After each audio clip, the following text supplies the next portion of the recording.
team. Follows lead, repeat after me. I know they lurking this serpent, this serpent. What's up, good people? And welcome to the Frank Harris Show, the biggest, the baddest, and the best show in the world. And look who we have back. My boy, Dominican E.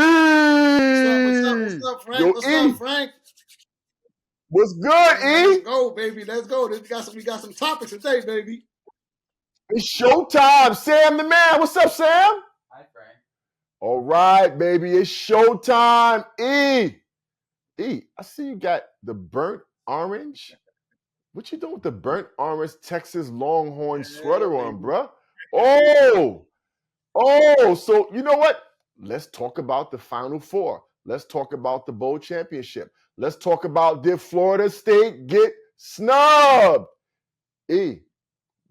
Should Florida State been in the four? Or did Florida State get snubbed? Okay. Tell me, E. Here's my take. Florida State. Okay. You know, Okay. I'm not a fan of Florida State. You know, I'm all about the U, baby. I'm all about the U. But this is what I'm gonna say. Okay. Florida State, you Okay. got snubbed. And this is why. They won all their games on their schedule. They were ACC champions, 13-0.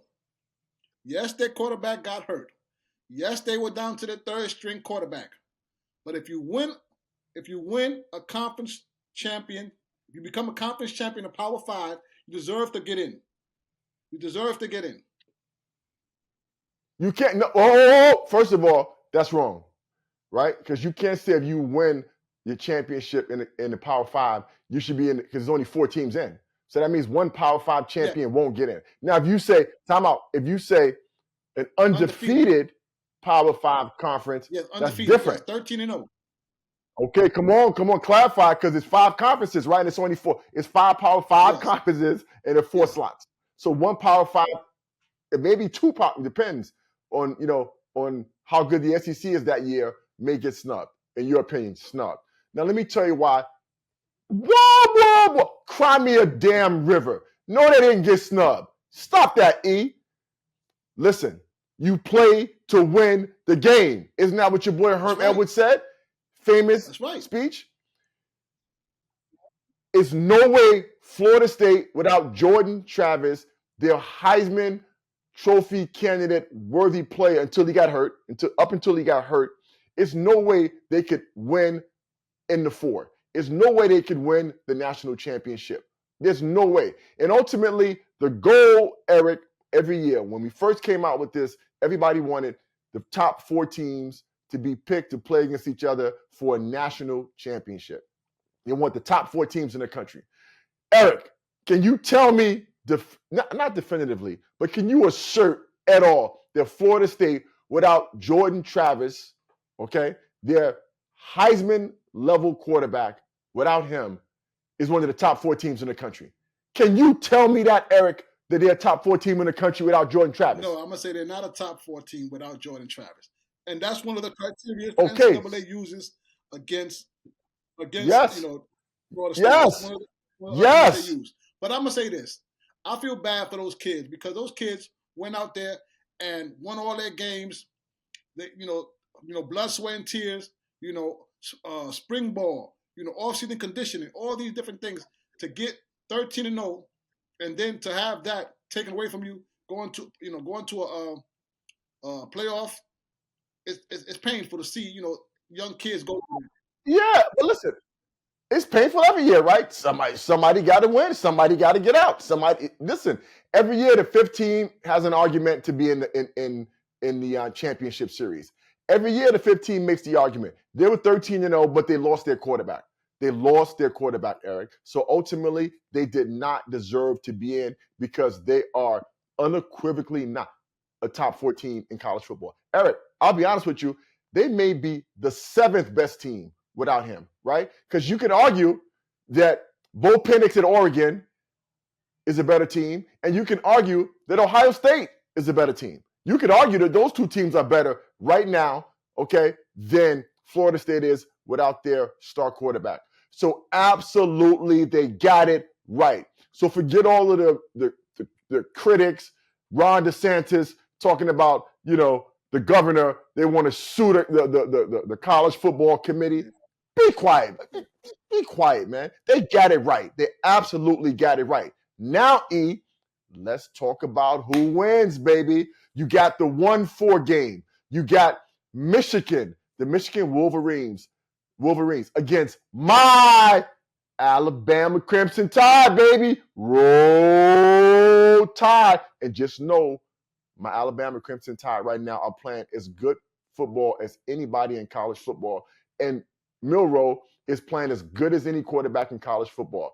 If he had the job early in the year solidified and he would have been playing great early in the year, he would be in the Heisman Trophy candidate conversation. But he's not. Who you got?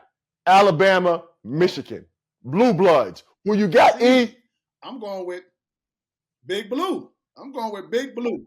Oh, how disappointing. How disappointing. This is why I'm going with Big Blue. This is why I'm going with Big Blue. The game is won in the trenches. And Michigan got one of the best offensive lines in college football. Them big boys up front, they're going to move people. They're going to move them. And so I'm going Michigan. I'm not going to say a score. I'm going Michigan. Hold on. Okay, now, E, you said they got big boys in the trenches on the offensive line. Michigan's run the ball well this year, okay? J.J. McCarthy is overrated as a quarterback, in my opinion. Throws the ball for 120 yards. Against Penn State, they didn't throw the ball one time in the second half. Not one time. That's like unprecedented. All right? Unprecedented. One. Now, boy, those Alabama boys, big, SEC, those big defensive linemen, man, listen, long string of pros, right, off the Alabama defensive line. Those athletes down in the SEC, right, those linebackers, right, in the second row of defense. And then you got great defensive backs in that backfield. I'm going to tell you something, E. Oh, whoa, Nelly, right, as Keith Jackson used to say, Alabama's going to win this one pretty easily, I'm telling you. Those Alabama athletes. And by the way, Michigan doesn't score enough. They don't score enough. Ball control, they run. They are not going to be able to run that way against Alabama. Alabama wins decidedly. Roll Tide. I got Alabama. You got Michigan in a 1-4 game. In the 2-3 game, Eric, you got Pixie Dust, Michael Penix. There's something special about that Oregon team. And you got Texas and those athletes too. The Texas Longhorns are back. Who you got, E? You got Texas, or do you have Washington? Who you got with the burnt orange Texas shirt on? Who you got, E? The sweater says it all, baby. The sweater says it all. I'm going with Texas. Hook 'em horns, baby. I'm going Texas, baby. All right, so E, I got the question, okay? You're going with Texas. Why? Who's the better quarterback? Who's the better quarterback, Penix or Ewers? Listen, Penix is having a remarkable season. Who's the better quarterback? Hold on. Who's the better quarterback? Right now, Penix is the front runner for the Heisman, so I'm going with Penix. That's okay. But we got. Wait, hold on. See, I know you hate black quarterbacks, right? Now, you my guy, and I know you love white quarterbacks, right? You racist when it comes to the quarterbacks, right? You love everything else that's black, but black quarterbacks, right? Every time it's a black. See, for a minute, you hesitated. You said, you were Penix. I got to go with Penix. It's not even close. Ewers is a good pro prospect potentially, but if you look at Penix this year, Penix is way better than Ewers. Okay, so you got Texas, right? Okay, I got Washington. I got the Huskies. Okay, because there's something special about that team, E. There's something special about that team and how they win and how they play and how they win in big games. And it's something special. Sometimes teams have that, whatever you want to call it, that special sauce. That special sauce, E. And they got the special sauce right now, okay? Penix is playing well. They have an elite wide receiver. He'll be in the conversation for the best wide receiver in the country. The coach is one of the best coaches in the country. There's something about Washington that feels really good about them this year, okay? So I got Washington. Over Ewers and the Texas Longhorns. Texas is very good too. Great athletes all over the field, right? But I got to take Washington in that game. All right, E. Frank, So that now Cinderella you story, got that Cinderella story is over, Frank. Cinderella story is over. Great okay. year, We're gonna see. but it We're has gonna to see. come to an end. So, all right. So let me know who you picking in the championship game. You got Michigan versus Texas. Two blue bloods, E. Two blue blood programs. Who you got? I'm going Big Blue. I'm going Big Blue, baby. I'm going Big Blue. You going That's Big right. Blue? You going Michigan over Texas?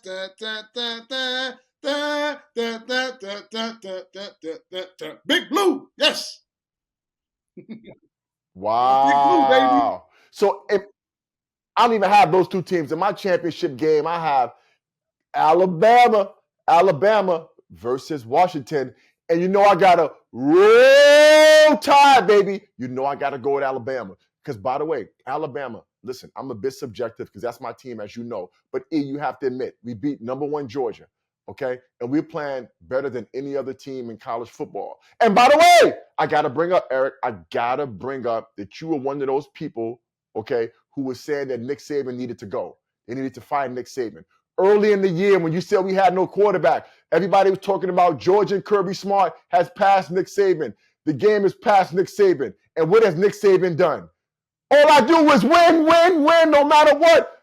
Go, Nick Saban, roll tide, go Bama. We're going to win a championship, E, and let me know if you want to put some money on it, baby, because money on the wood make the game good. You let me know, E.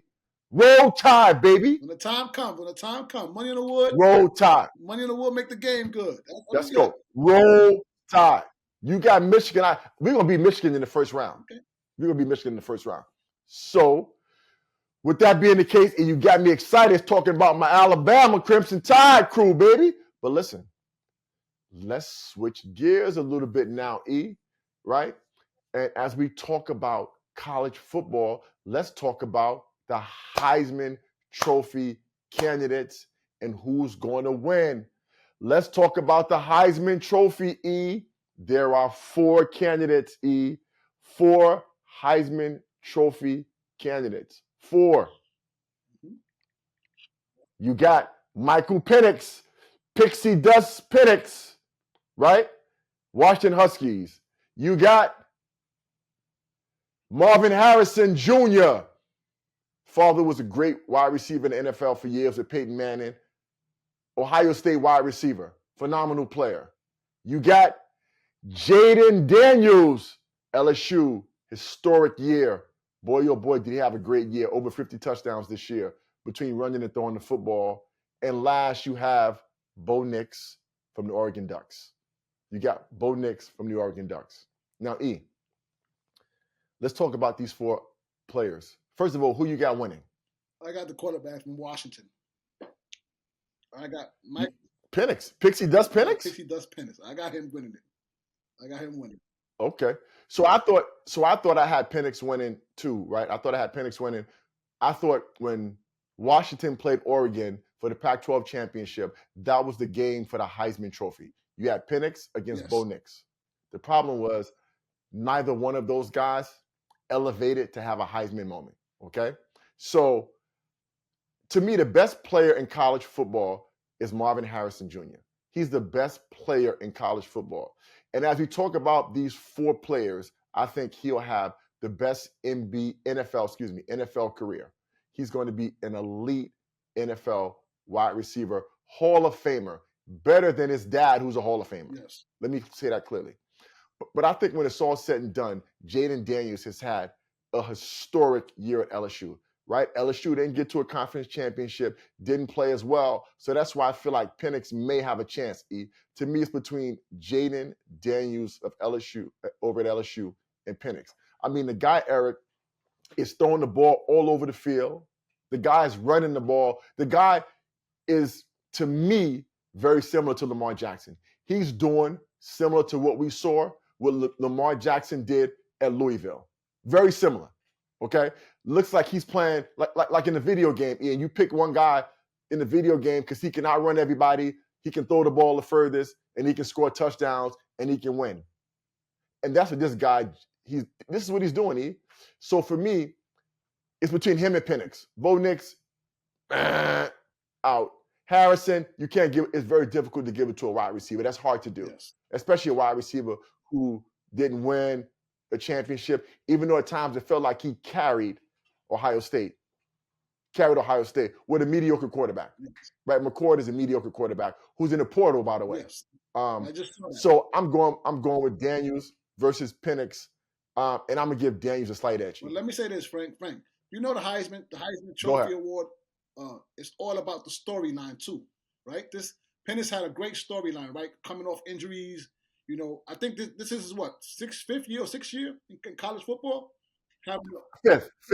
Right? Having a phenomenal season, you know, an amazing season. So the storyline behind that, and then that emotional post game interview when they beat Oregon in that last minute. I mean, the kid was crying. You could see that he wears his emotion on his sleeve.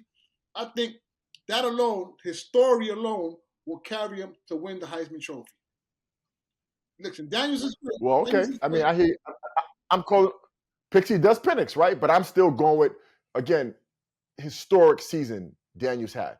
But that's a debate. But then, Eric, within that conversation, let me tell you what's really interesting within that conversation.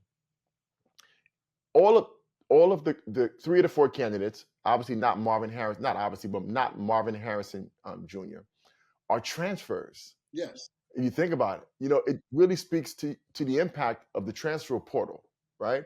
I mean, James Daniels started at ASU with Herm Edwards. Yes. Right? The famed NFL coach, now is a commentator on TV. He started, he was at Arizona State. Penix, remember, was at Indiana. Yes. And was great at Indiana before he transferred to Washington. And Bo Nix was at Auburn. Yes. Before he transferred to Oregon. He was over at Auburn. So it's interesting to see how impactful the transfer portal has been on football, right? 3 of the 4 Heisman Trophy candidates are transfers. What do you think about that? I mean, the transfer portal has had an impact on college football. I mean, you see it all over college football. Like you said, you had 3 finalists for the Heisman Trophy that transferred. You know, that alone right there. Transfers, right? Three. That alone shows. And by the way, that, I mean, the impact that the transfer portal has on college football today is unprecedented. I mean, it's ridiculous how these kids can just bounce around from school to school and have one great year. Crazy. And next thing you know, they're first round picks. And by the way, as an aside, I don't want to keep bashing your boy Dion, but he better do some work in the transfer portal. Because right now, the ship be a sinking, right, in Colorado. I don't want to get into a Dion conversation, but you're losing coordinators, you're losing coaches, you're losing players, everybody's leaving. You even lost your fiance. Let's not get personal. But right now, a lot of things are happening right now in Dion world. So your boy better get it together in the transfer portal, or you're going to be 4-8 again next year. But anyway, let's talk about that for another day. Hey, quick question again before we switch gears with college football. Michigan, they're going to lose to Alabama, as I said. But does Harbaugh, the sign-stealing Michigan infraction coach, right? He's breaking rules all the time. Does he leave college football for the NFL? No, I think he stays at Michigan. You know, he'll go down as one of the greatest coaches to ever coach Michigan. He'll go down with what's my man Bo, I forgot. Schembechler. He'll go down as Schembechler. Legendary coach. He'll go down as one of those guys. I mean, there's nothing. He played there, so I think he'll stay there, and he will cement his legacy staying at Michigan. I think he's out. After this year, he brought Michigan back, did what he did. I think he's going to the NFL. He's going to the Bears, to me, the Chicago Bears, or, right, the Las Vegas Raiders, right? I think he's going to one of those 2 teams. You know, the Bears, they have a quarterback in Fields. They got 2 early picks. If they can pick right and make the right situations, whether they trade Fields or whatever they do, if they can do it. The Texans did this year. The Texans drafted great last year, brought in a new coach. CJ Stroud is playing great, and already they're in the playoff hunt. So I think Chicago could really turn around quickly. with the right draft picks. So I think he's out, but we'll see. We'll see. E. But okay, so that's some real big college football talk. Let's switch gears, Dominican E.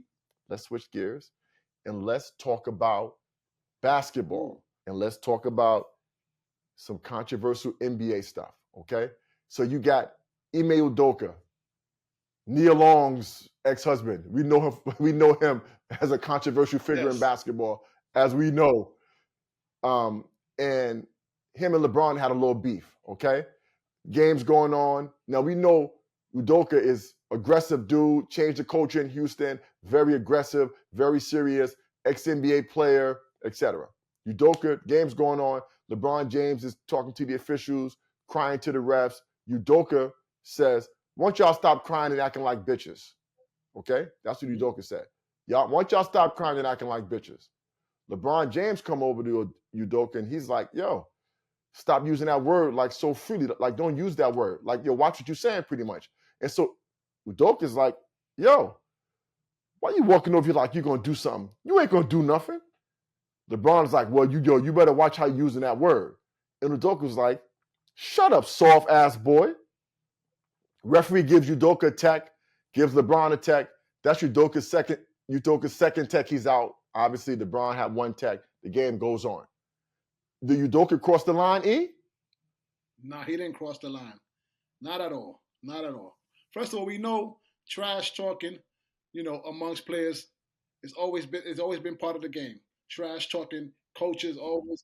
Wait, he's a coach though. He's a coach, not a player. But there's always been interaction with coaches too. So this is what I'm gonna say. LeBron Okay. James has always been one of those guys that's always been crying, crying to the referees and stuff like that. Listen, all my man said was, and after doing my due diligence, doing some reading, I'm gonna get into that in a little while. Udoka said, "Stop bitching." That's what he said. Stop bitching, right?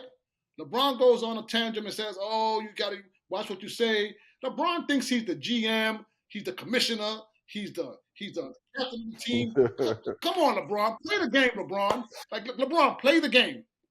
You want to control everything around you. You're not the commissioner. Just play the game. So that alone, right there, LeBron. Listen, you're a great player, but you have a history of crying to the referees. Okay, so stop that. Stop that, LeBron. Okay, so go ahead. Okay. So I love, like, this the kind of coach guys want to play for. Udoka. Guys that go through a brick wall for a guy like that, right? LeBron is a GOAT in a lot of people's eyes, not in my eyes. Michael Jordan is a GOAT. But obviously LeBron James is the player of our generation. He's the guy. He's the person that everybody feels like is the great player. And he went right at him. And by the way, he called him a soft-ass boy and said, "What you about to do about it? Gangsta." Yes. Woo! And by the way, question E, this is the difference between Michael Jordan and LeBron James and some of these other great players. Do you think, I couldn't imagine a coach fixing his lips to call Michael Jordan a soft-ass boy, or to tell Michael Jordan, "Watch what you say."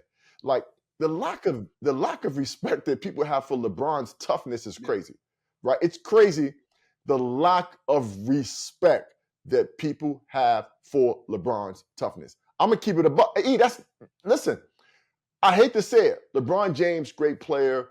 We can't deny that. Great ambassador for a league, but it's just something that's soft about LeBron. So when Udoka calls him a soft ass boy, there's something inside of you that's kind of like, he kind of is that, right? He's a great player, but you kind of say, right? And by the way, not very many coaches or players would have enough heart to say that, right? How many guys would say, first of all, like, why are you walking over here like you about to do something, bro? Like, what? First of all, and then secondly, go sit down somewhere, you soft ass boy. E, how gangster is that? Oh my goodness, E, I love him. I love Udoka for this. But Frank, let me say.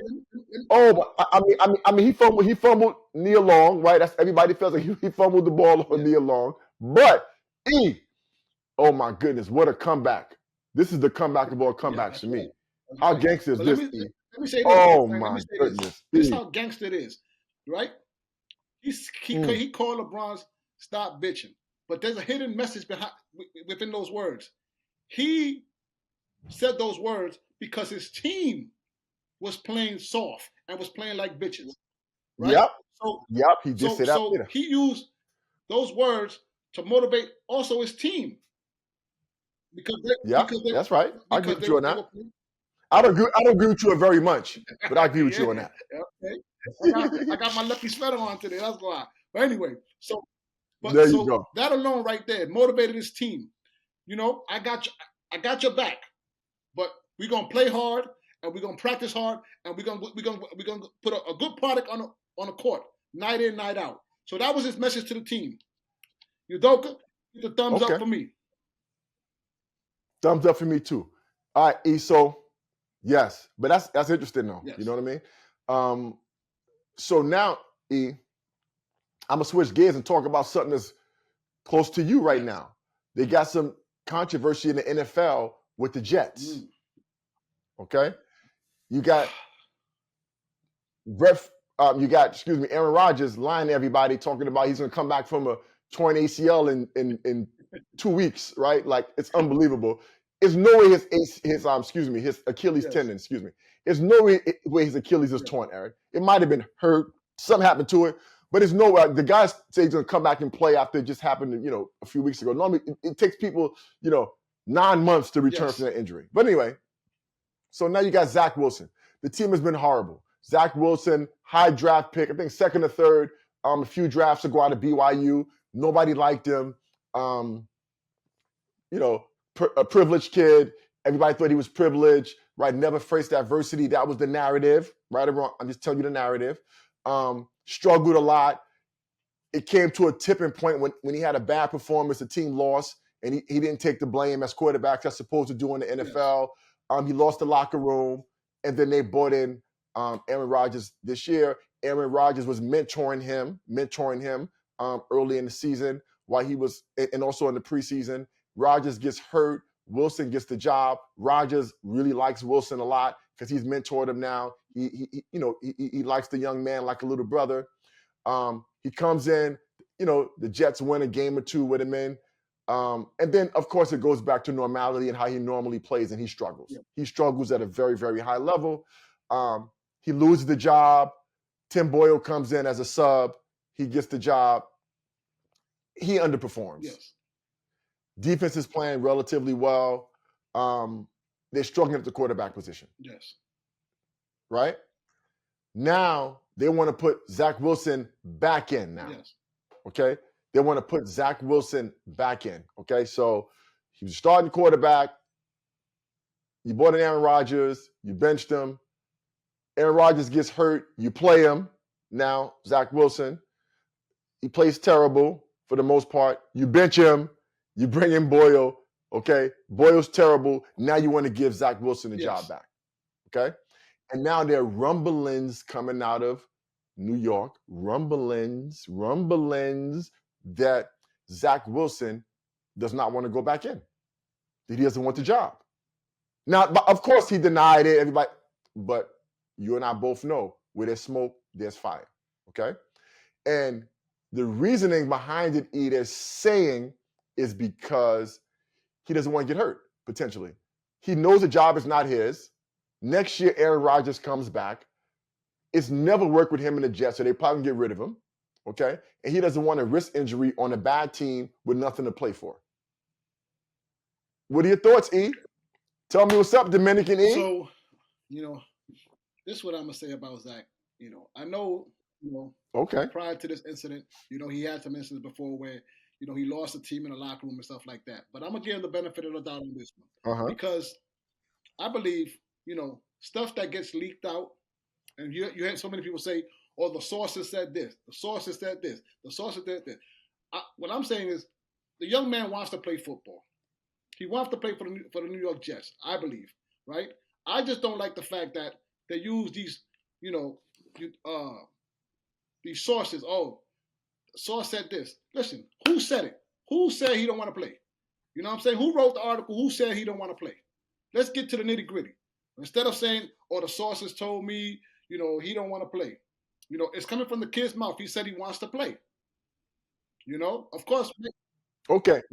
So let me say a few things about that, E. So one, I do believe that he probably went to somebody in confidence or a teammate or somebody and talked about, in conversation, man, do I want to come back and play? Because realistically, he wants to stay healthy. He doesn't want to get hurt. He knows he's not going to be in the Jets organization next year. So I do think that was a legitimate concern of his, right? Well, not legitimate. That was a concern of his. I don't think it's legitimate because as a football player, Eric, you could never, ever, ever say anything like that, even if you're thinking it to a coach. You could never, ever say, I potentially don't want to play. Because as soon as you say that, Eric, it's over, right? So even in saying it, like contemplating, thinking about it, logically, Eric, it could make sense. Logically, it could make sense. Obviously, he wants to stay healthy so he can compete next year for maybe a starting job for another team, because the Jets will absolutely release him probably after this year. You got to guess. Because it's been tumultuous. It's been a tumultuous 3 years with him, right? Like, as bad as it gets. So he's gone, E, right? He's gone, okay? So you may feel like, hey, you know what I mean? I'd rather save myself up for my next job. But E, you can never say that out loud, Eric. You can never say that one. And then damn Aaron Rodgers is coming out talking about it stinks, organization is terrible. This leak came from the organization. That's what gets me upset. It's a bad situation. The organization stinks for this. This is why the organization has been bad for all these years. This is, all of this stuff, and he's bashing the organization, right, E? Let me ask you this question, okay? He may be right in all of that. He may be right. But just understand, this is part of playing in New York, okay? And so this is the good and the bad with playing in New York, okay, Eric? And by the way, Aaron Rodgers, you sure are enjoying the good. You see him partying. He's out all the time. He's enjoying all of the things that come along with being a quarterback in New York for the Jets. Is that fair? This is the flip side. This is the flip side. This is part of being in the New York media market, Aaron Rodgers. So go cry me a river. I understand he has to say it, but E, this is what you sign up for when you come to play in New York. The New York media circus, #1 media market in America. Okay, E? This is what it is. That's what it is. Zach, so by the way, Wilson, I understand how he felt. E? Can't say that. Can't. And by the way, guess what? Saleh gave him the job. So now the job is his again. Listen, this is one thing, New York, as you know, it's a tough place to play. They'll love you when you're playing well, but when you're playing like trash, you're gonna feel it. You're gonna feel it. Here's a kid from BYU. I don't know if he's Mormon or not, but no disrespect to them. I'm just saying, you have to have thick skin to play in New York City. And he's had a rough 3 years. That's right. He's had a rough 3 years in New York City. Rough. He's out. He's out of there. I think it's best for him to move on, find another place, and play football somewhere else. Because New York City is not for everybody. Hey, E, so we're gonna wrap up soon, E, but I got to talk about something. Did you see? So they got the play-in tournament in the NBA. The play-in tournament. This is the inaugural year. You got the ugly courts, right? They got these ugly. They changed the NBA courts. The NBA courts, and the courts are ugly, and it's a big deal.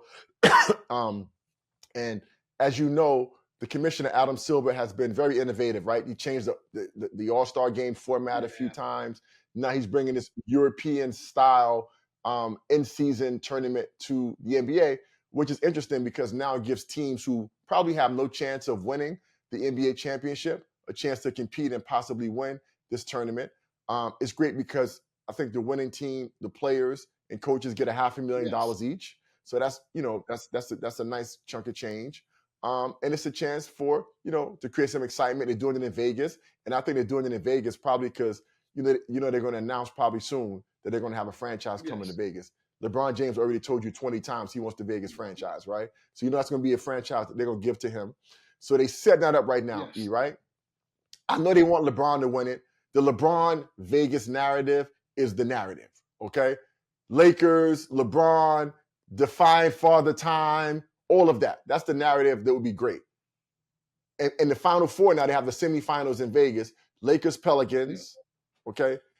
Indiana Pacers, Milwaukee Bucks. Okay? I think you got Lakers, Milwaukee Bucks in the championship. But I think so too. can I ask you this question? I think so. But did you not see the call that they gave the Lakers the other day against the Suns? I understand how bad you want LeBron James to win this and to get to Vegas and all that. But did you see the call timeout that they gave to LeBron James, Eric, at the end of the game against the Suns, right, to get to the semifinals? I mean, I understand you want LeBron to get there, but that was probably, let me say that's not the most egregious call ever, but that was crazy, E. Austin Rivers loses the ball for the most part. Nobody had the ball. LeBron James calls a timeout, and they give the Lakers a timeout. Did you, is that not as bad as you? It was crazy, dogs. What was that? James, boy, I tell you, boy, LeBron James, boy. Man, that's bad. That's bad. That's bad basketball. But in all fairness, it's a business, and the Lakers in the semifinals. The Lakers in the semifinals, possibly going up against Milwaukee in the finals. It's all about this. It's all about this, Frank. It's all about this. But let me ask you a question. Yes, it is. I get that, right? And I think the narrative, again, Vegas. LeBron loves Vegas, always Vegas. His team in Vegas. But it's not like Phoenix is not Showtime too. You got KD and you got Booker. It's not LA, but I mean they robbed a team with stars though. Yeah, they did. I mean KD's a big star too. Booker's a big star too. Huh? Unbelievable, man. Well, anyway, I had to bring that up. And by the way, I was kind of pulling for the Lakers to win that game, to be honest with you. But that was so egregious. That's an example of the business of basketball. That's an example of impacting the game and doing things when you can to get the outcome you want. So right now the NBA is happy because the Lakers are on the way to Vegas. Yeah. But anyway, crazy. Yeah. So I know. Hold on, E. So before we go, I know you always love to shout out members of the Dominican family, your Dominican people, E. Who you want to shout out today, baby? But now, I know, but whoever he shouts out, be careful because he has a tendency to shout you out and throw you under the bus the next week. But I'm gonna let you shout who you want to shout out, E. Go ahead, E. This one right here, this one is from the heart, man. This guy right here, we went to high school together. He just got inducted to the Latin Hall of Fame. So, with that being said, what kind of Latin Hall of Fame? Latin Hall of Fame for what? Baseball. Speaking Spanish? I mean, the Latin Hall of Fame. For what? Okay, well, tell me what it is. Let me get into that. For baseball. Okay, go ahead. My brother went to the same high school together. I love you. Manny Ramirez, man. Big shout out to my homie. We grew up together right down the block from me. You got a Manny poster behind you. I got the poster right there behind me. You know what I mean? It's my guy. Right, Manny, I see it. It's my guy. So he got inducted. What did he get inducted to? Latin Baseball Hall of Fame. Yeah. Okay. So shout out Manny Ramirez, right? One of the best pure hitters that we've ever seen in the game. Right-handed hitter. Yeah. Right? It's a shame he cheated. PEDs, got caught with steroids and PEDs. I hate to bring it up, E. Right? I hate to bring it up, E. I'm gonna bring it up. But listen, I'm a New York guy. Manny was fantastic. But the issue was he played for the Boston Red Sox, and I'm a Yankee fan. Yes. All right? Okay. So you right now sitting in New York City, in the Heights, bigging up a Boston Red Sox. Yeah, that's my guy, man. That's my guy. Man. There you go. Manny's all-time great, though. Manny's an all-time great hitter, right? One of the best pure hitters ever to play the game. All right, E. Well, listen, E. As you know, buddy, it's always a pleasure, E, to have you on the show, Dominican E. One more thing. Take care, E. One more thing. Go ahead. His son just committed to Tennessee. So this burnt orange right here has some sentimental values. My man Luca Ramirez just signed with Tennessee. You can't switch midstream. The burnt orange is Texas. Now you're going to put it with Tennessee? What you going to tell me next? Another team that has burnt orange, you're going to tell me a story of why it matches up with that team too? Luca Ramirez, my goodness. He'll be a first-round draft pick soon. He's going to Tennessee. Burnt orange. All right. All right. Shout out Manny Ramirez. E, as you know, always a pleasure to have you, bro. Appreciate you. Take care. We'll see you soon, Dominican. Sam, great to have you on board, Sam. Listen, we out, baby. Frank Harris Show, the biggest and the baddest. We appreciate Dominic E for coming on. Catch up, baby. Catch up, catch up, catch up. Let's go. We out. One love.